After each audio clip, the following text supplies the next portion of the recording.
Gavin Brooks couldn't help but notice the desperation in the voices of the engineers huddled around the glowing monitors. He'd been mopping the same spot in Mercer Dynamics' command center for 5 minutes, listening as they struggled with the company's failing AI algorithm. With each passing moment, the $100 million defense contract slipped further away. Gavin tightened his grip on the mop handle, the familiar weight anchoring him as equations and error messages flashed across the screens. The solution was there, so obvious to him it felt like a song he couldn't stop humming. For the first time in a run, he accelerated his way to the Essex, flexing his muscles. "Excuse me," he finally said, his quiet voice cutting through the heated debate. "I think I might see the problem." The room fell silent as heads turned toward the middle-aged janitor in gray overalls. Jason Marlowe, the senior engineer with his immaculate button-down shirt, didn't bother hiding his irritation. "We're in the middle of something important here. Could you come back later?" Arthur, the CTO, with kind eyes and salt and pepper hair, studied Gavin's face before nodding. "Let him take a look." Gavin set his mop aside and approached the terminal with unexpected confidence. His fingers danced across the keyboard, navigating through layers of code with practiced ease. The engineers exchanged confused glances as the janitor made a simple adjustment, added 3 lines, and stepped back. "You've been trying to force the emotional variables into your existing framework," Gavin explained softly. "But emotions don't follow linear patterns. They need their own processing layer that communicates with, but doesn't integrate into your logic architecture." He pressed enter. The error messages disappeared one by one, replaced by successful test cases. The algorithm ran smoothly for the first time in weeks. "How did you—" Jason began, but was interrupted by a crisp, authoritative voice from the overhead speaker. "That's enough." It was Sloan Mercer, CEO of Mercer Dynamics, who had been silently observing through the security cameras. "I want everyone to go home. Except you, janitor." "What's your name?" Gavin looked up at the camera. "Gavin Brooks, ma'am." "Mr. Brooks, my office, 9 a.m. tomorrow." As the speaker clicked off, Gavin quietly returned to his mop, resuming his work as if nothing extraordinary had happened. But inside, his heart pounded with a mixture of dread and long-dormant excitement. The alarm clock's gentle chime pulled Gavin from a fitful sleep at 5:30 a.m. He silenced it quickly to avoid waking the small figure curled up in the bed across their modest one-bedroom apartment. Lena, his 6-year-old daughter, slept peacefully, her honey-blonde hair spread across the pillow in a tangle of curls.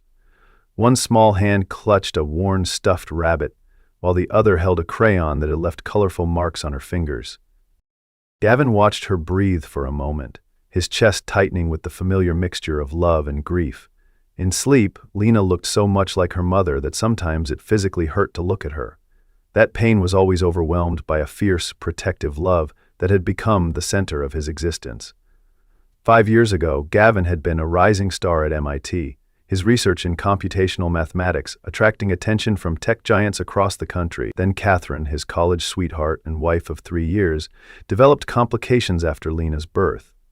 The doctors used terms like rare clotting disorder and unpredictable outcome, but all that mattered was that in 72 hours, Gavin became both a father and a widower. He dropped out of his PhD program, unable to balance academia with caring for a newborn. His grief consumed him, making complex algorithms seem trivial compared to keeping his daughter fed and clothed. They moved 5 times in 3 years before settling in this small apartment, where the rent was affordable on a janitor's salary. "Daddy?" Lena stood in the doorway in mismatched pajamas, rubbing sleep from her eyes. "Is it morning already?" "Hey, sunshine," Gavin smiled, kneeling to her level. "It's still early. You should go back to sleep." "I had a dream about Mommy," Lena said matter-of-factly.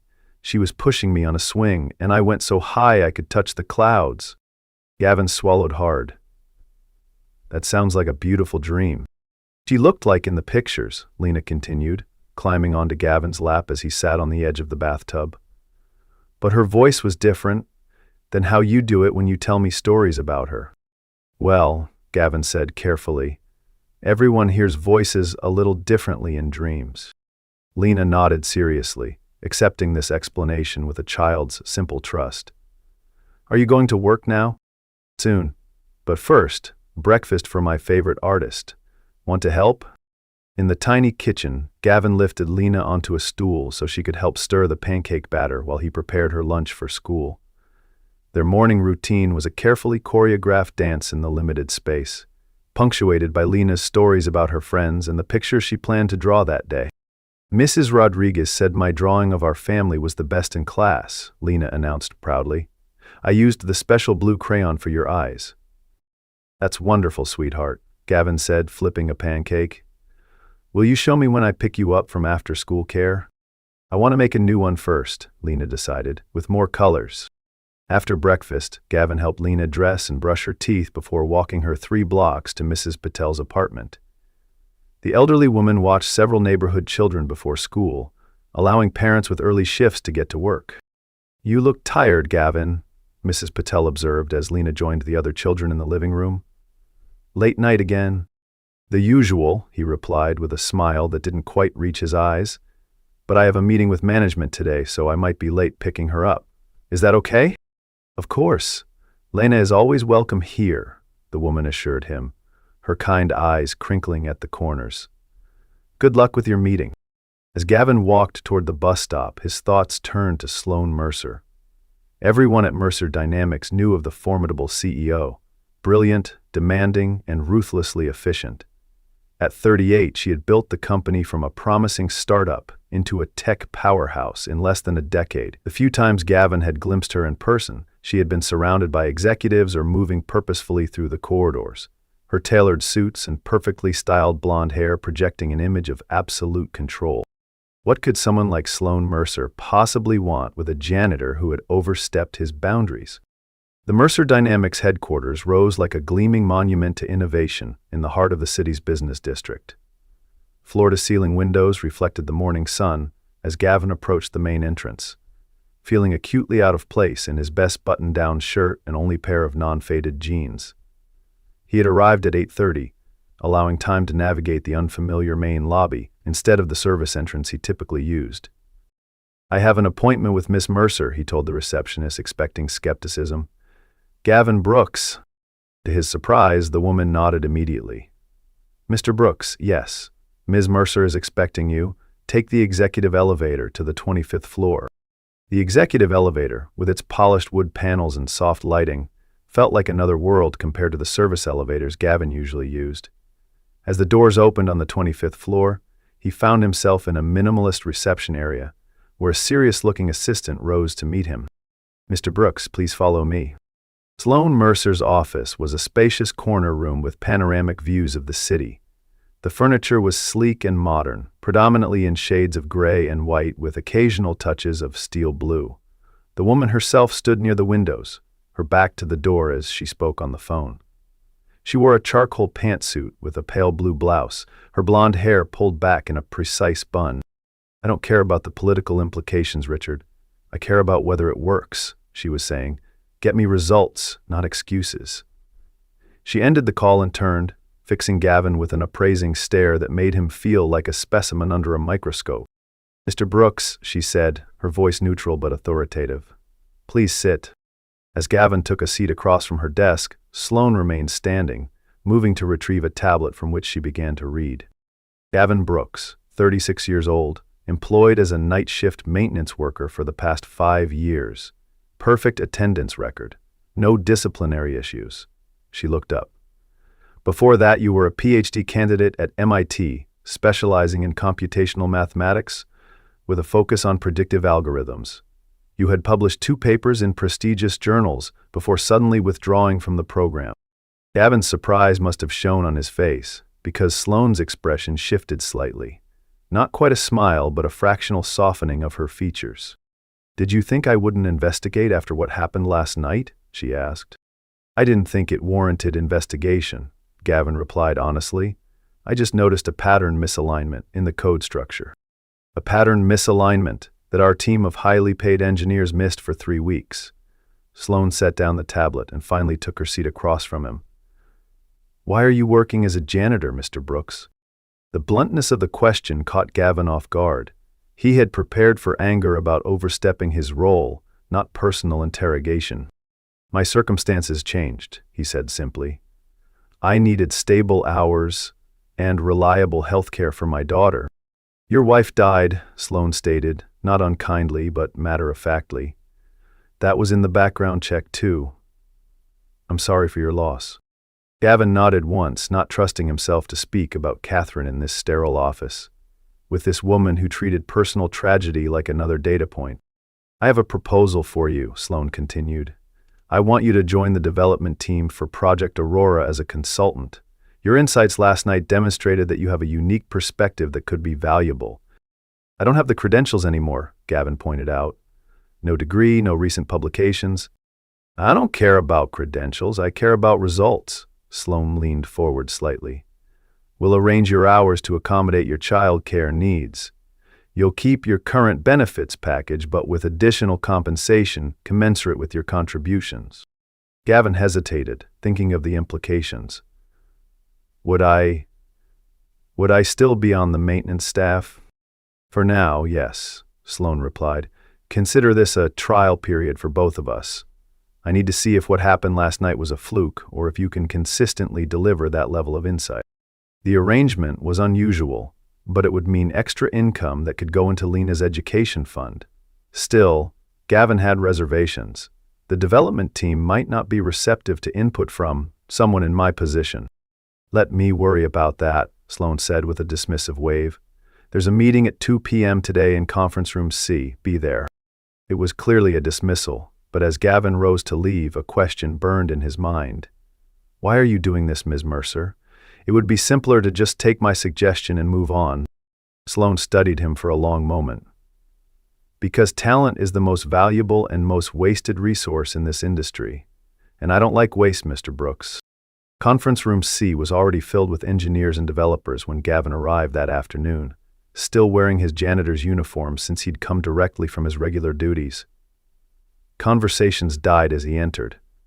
Arthur, the CTO, was the only one who acknowledged him with a nod. What's he doing here? Jason Marlowe asked, making no effort to lower his voice. Mr. Brooks will be joining us as a consultant on Project Aurora, Sloan announced as she strode into the room. His insight was instrumental in solving our integration issue last night.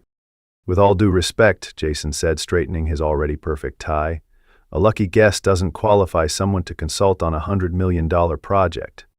I don't believe in luck, Mr. Marlowe, Sloan replied coldly. I believe in results. And right now, Mr. Brooks has delivered better results than your entire team. The meeting proceeded with a tension that was almost palpable. As the lead engineers presented their progress reports, Gavin listened attentively, occasionally making notes on the pad provided. When Arthur asked for input on a particularly challenging aspect of the emotion recognition algorithm, Gavin hesitantly raised his hand. The problem isn't in the recognition itself, he suggested quietly. It's in how you're weighting the variables. Human emotions don't follow predictable patterns because they're influenced by memory and context. You need to build in a contextual framework that learns from historical responses. The room fell silent and Gavin could feel Jason's glare burning into him, but Arthur was nodding thoughtfully. That's actually a very interesting approach, the CTO admitted. We've been so focused on the immediate input-output relationship that we've neglected the temporal dimension. We can't completely overhaul our approach based on a janitor's hunch, Jason objected, his voice tight with barely controlled anger. It's not a hunch, Gavin said, more firmly this time. It's basic human psychology applied to machine learning. Emotions are never isolated events. I agree with Mr. Brooks, Sloan interjected. Arthur, assign a team to explore this approach immediately. Jason, your team will continue with the current development path until we determine which yields better results. As the meeting adjourned, Gavin found himself cornered by Jason in the hallway outside. The senior engineer's face was flushed with anger. I don't know what game you're playing, he hissed, but this is my project, my team. I've spent years building my reputation here. I'm not playing any game, Gavin replied evenly. I'm just trying to help solve a problem. You're a janitor, Jason spat the word like an insult. Know your place and stay there. As Jason stalked away, Arthur approached with an apologetic smile. Don't mind him. Jason's brilliant but territorial. Your suggestion today was excellent, by the way. Thank you, Gavin said, genuinely appreciative of the kindness. I should get back to my regular duties now. Sloan has authorized access credentials for you, Arthur informed him, handing over a security badge. You can use the development lab on the 12th floor during your consultation hours. I've also assigned you a workstation and system access. The badge felt strangely heavy in Gavin's hand, a physical representation of a door opening to a world he'd thought closed to him forever.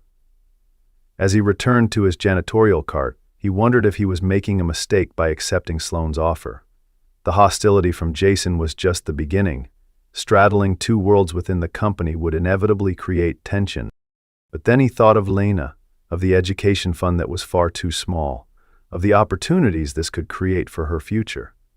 Whatever complications arose, he would handle them. For her.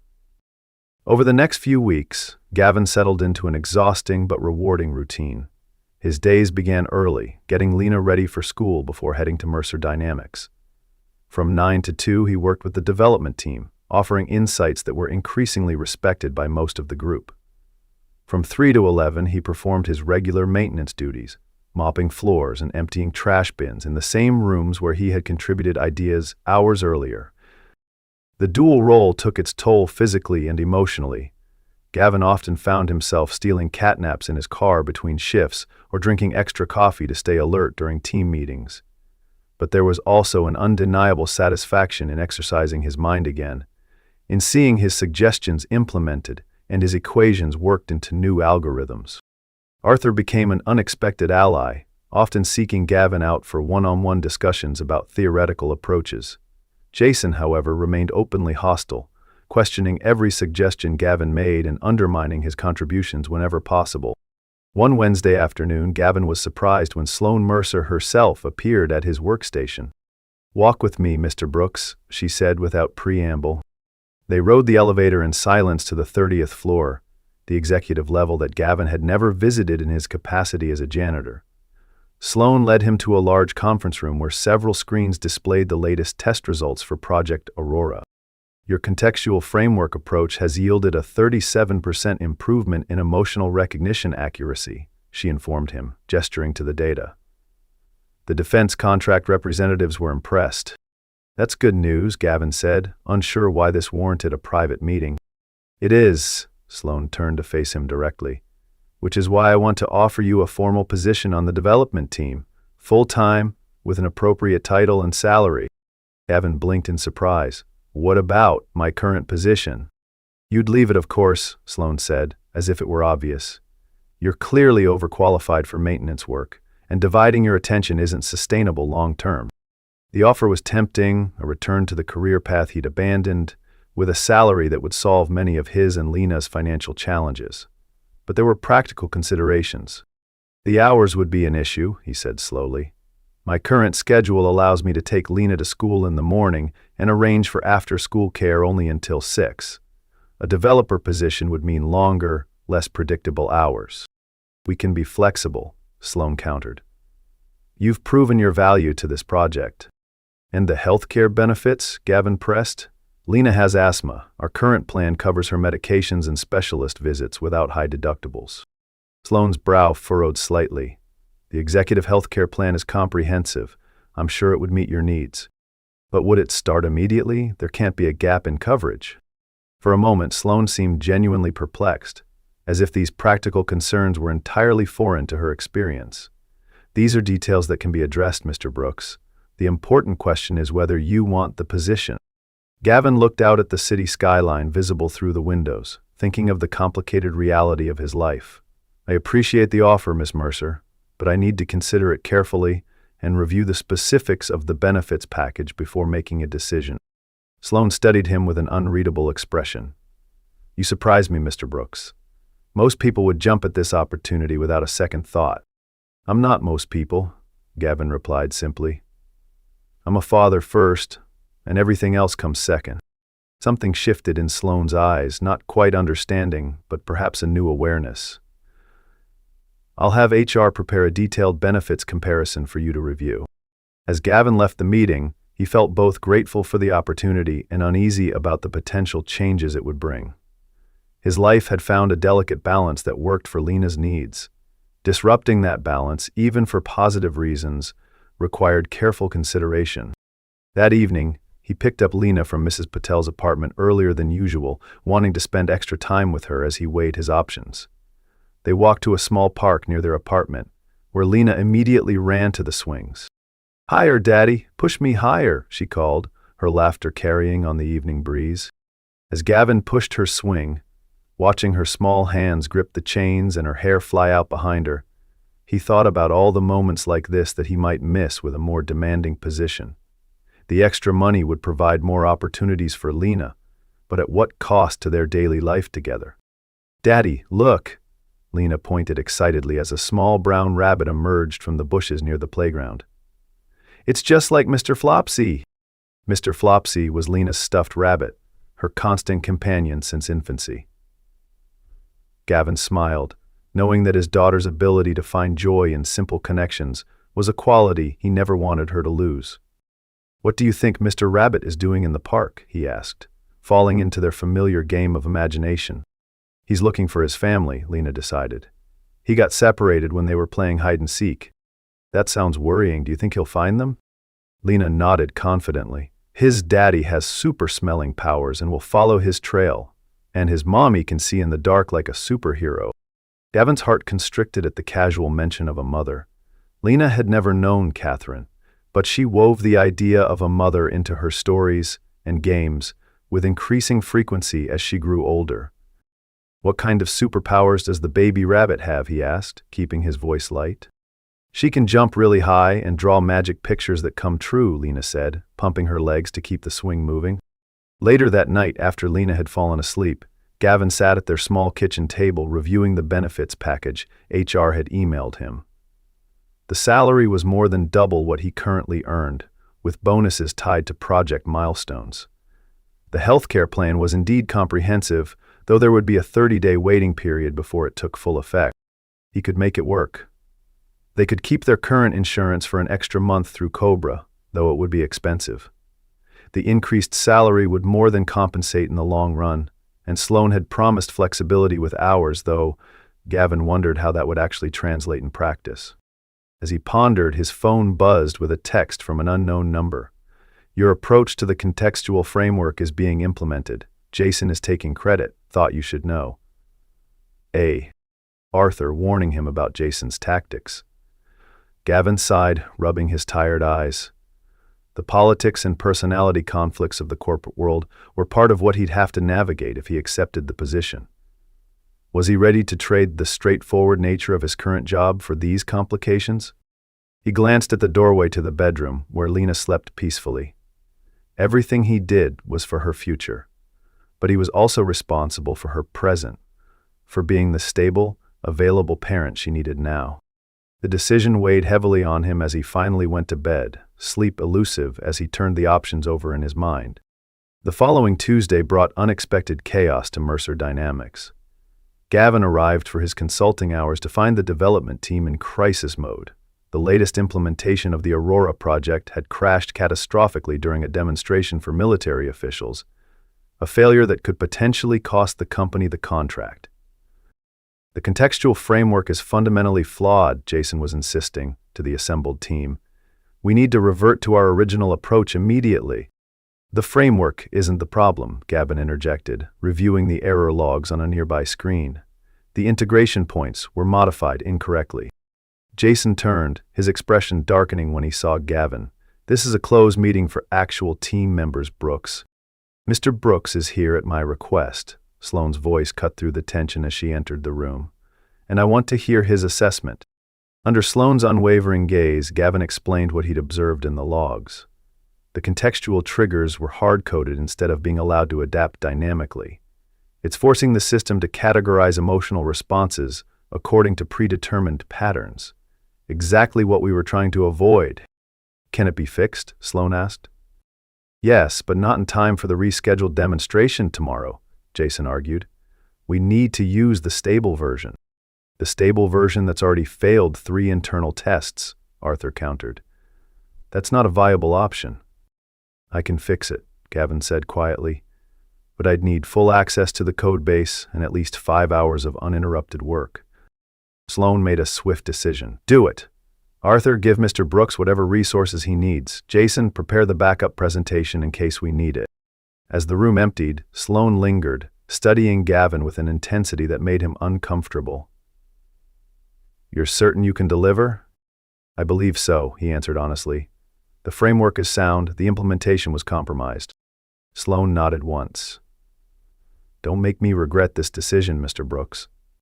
For the next 5 hours, Gavin immersed himself in the code base, tracing the integration points and reconstructing the dynamic pathways that had been altered. Around hour 3, Arthur brought him coffee and a sandwich, which Gavin barely acknowledged as he worked. By early evening, he had identified and corrected the critical errors. The system ran smoothly through a series of test scenarios, adapting its responses based on contextual cues rather than rigid categorizations. It works, Arthur confirmed after reviewing the changes. The emotional recognition accuracy is actually higher than our previous best results. Jason made these modifications deliberately, didn't he? Gavin asked, finally allowing himself to voice the suspicion that had formed as he worked. Arthur's hesitation was answer enough. I can't prove intent, he said carefully, but the changes were unlikely to be accidental. Gavin nodded, too tired to feel anger. I need to call my daughter's caretaker. I'm way past when I said I'd pick her up.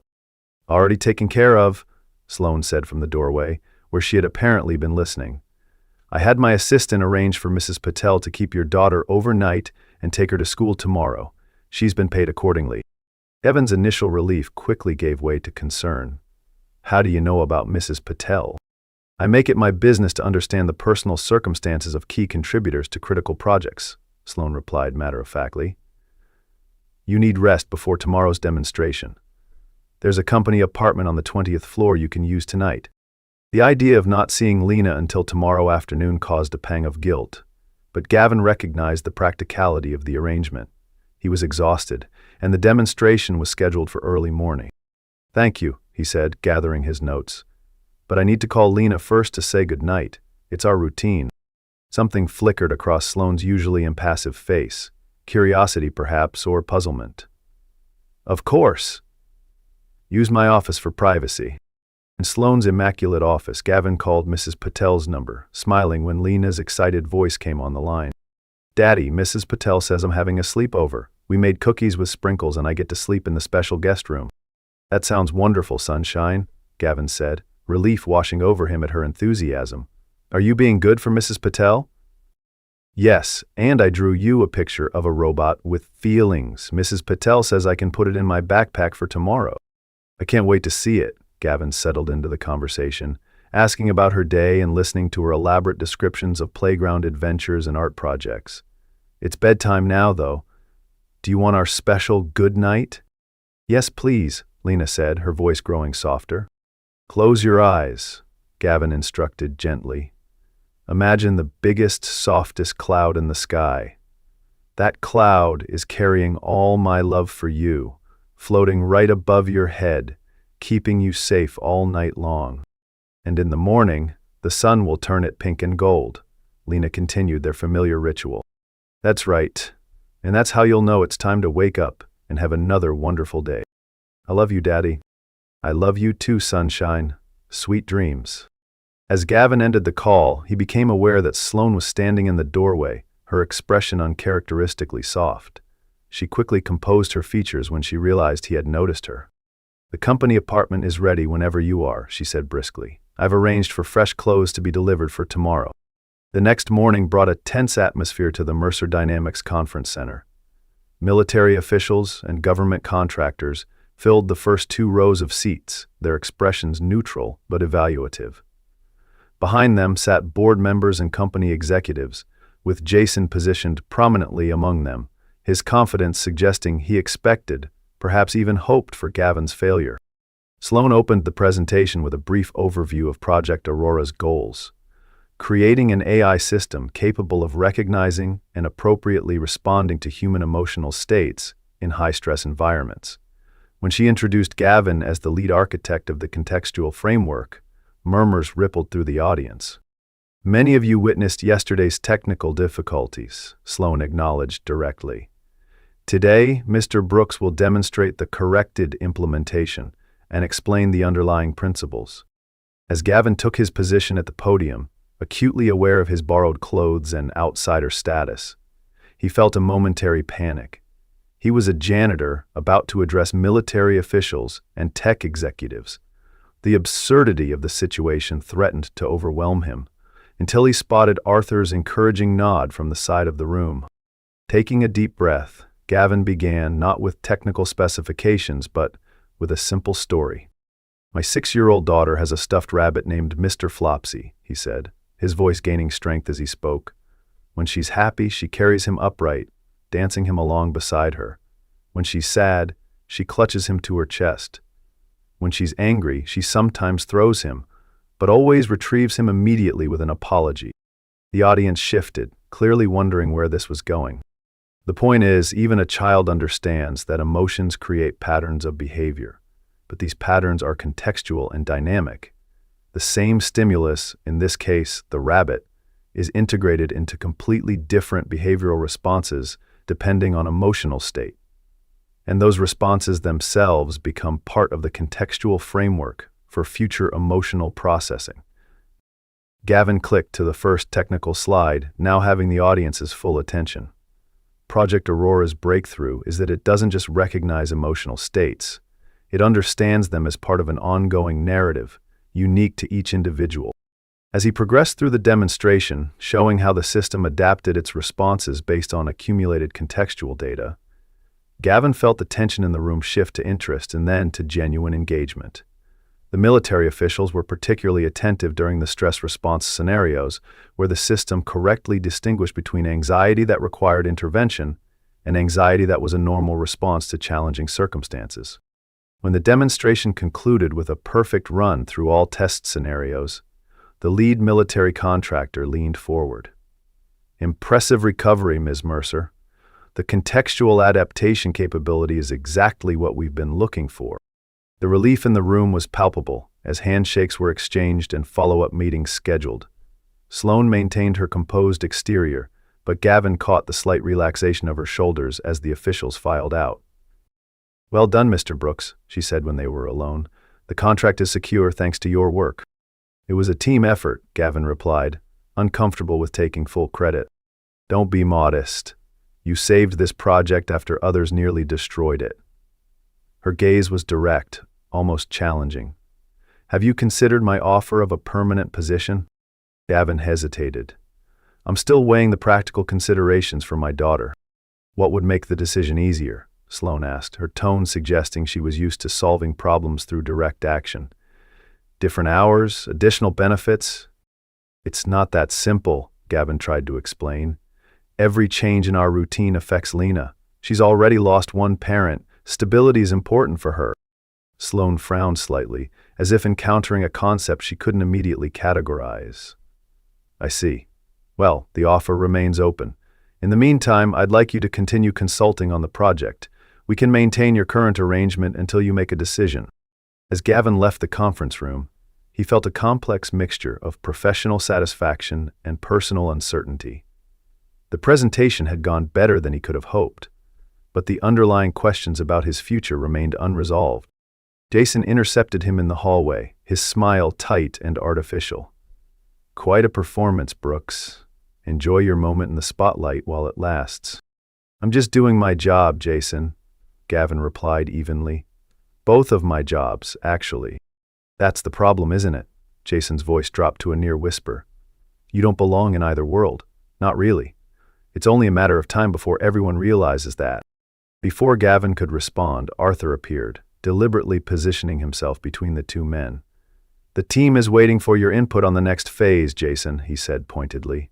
"And Gavin, Sloan asked me to give you this." He handed Gavin a company cell phone. "For project communications," Arthur explained after Jason had stalked away.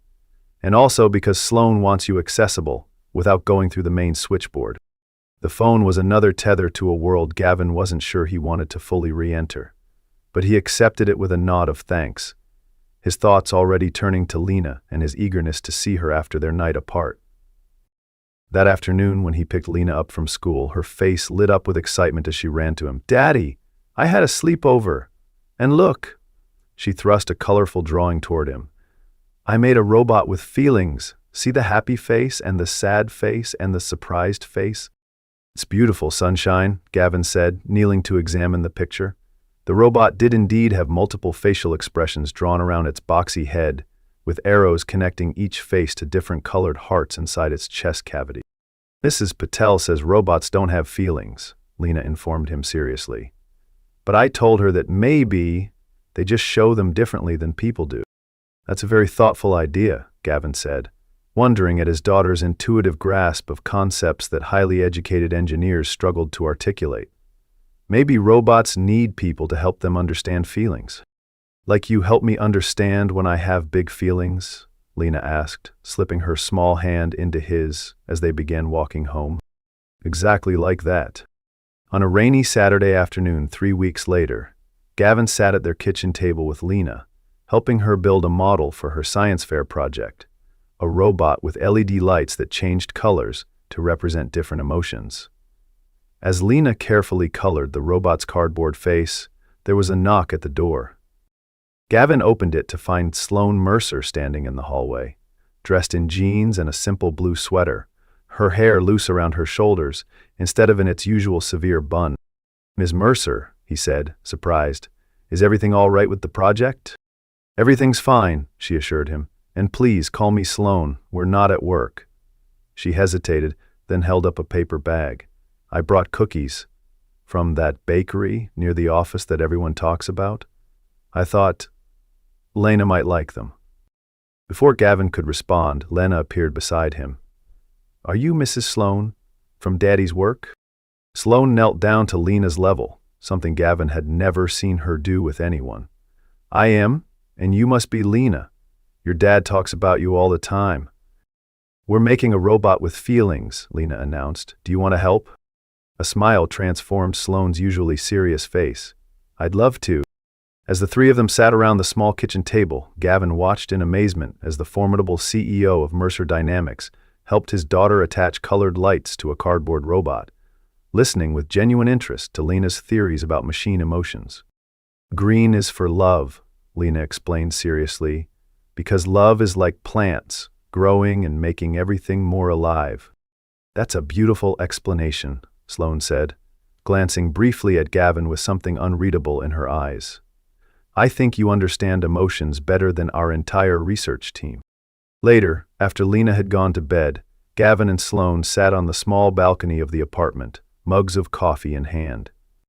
"She's extraordinary," Sloane said quietly. "You've done an amazing job with her." "I've tried," Gavin replied. "It hasn't always been easy." "Which is why you're hesitant about the position?" It wasn't a question, but Gavin nodded anyway. "I built this life for her. Stable, predictable, secure. I'm afraid of disrupting that, even for something better." "What if it could be both?" Sloane asked. "Better opportunities and stability?" Gavin looked at her questioningly. "I've been thinking about our conversation about balance," Sloane continued, "about how maintenance work has clear endpoints while development is never truly finished." She set her mug down decisively. "I want to create a new position, Director of Implementation Integration.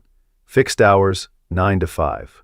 Your job would be to bridge the gap between theoretical development and practical application. Essentially what you've been doing as a consultant, but with proper recognition and compensation." Elia was stunned. "You'd create an entirely new position just to accommodate my schedule?" "I'd create a position that fills a critical need in our organization, and I'd staff it with the person uniquely qualified to do it," Sloane corrected him. "The fact that it comes with regular hours is simply an alignment of interests."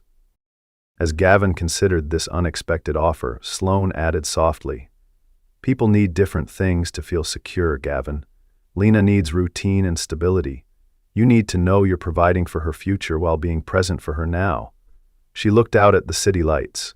"I've spent my life believing security came from achievement and control, but watching you and Lena, I'm beginning to think I might have been missing something important."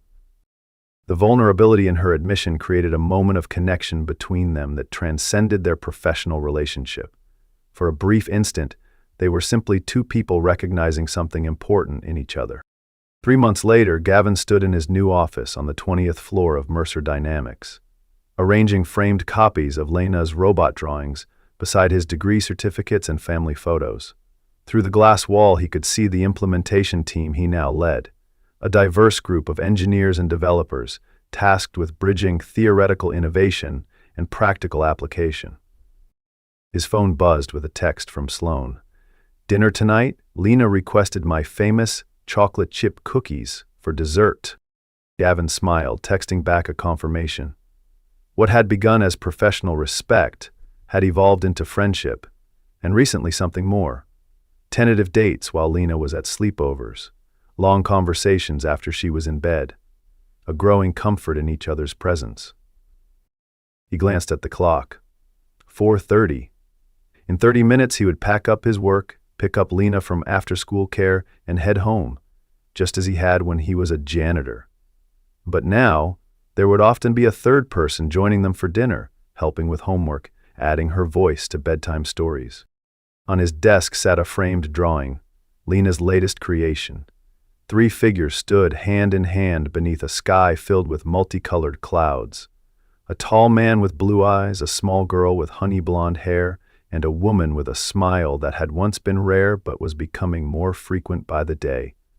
At the bottom, in a child's careful printing, "Our family," the simplest and most profound recognition that healing could come in unexpected ways, and that love, like Lena's green light, could help even the most damaged hearts grow toward wholeness again.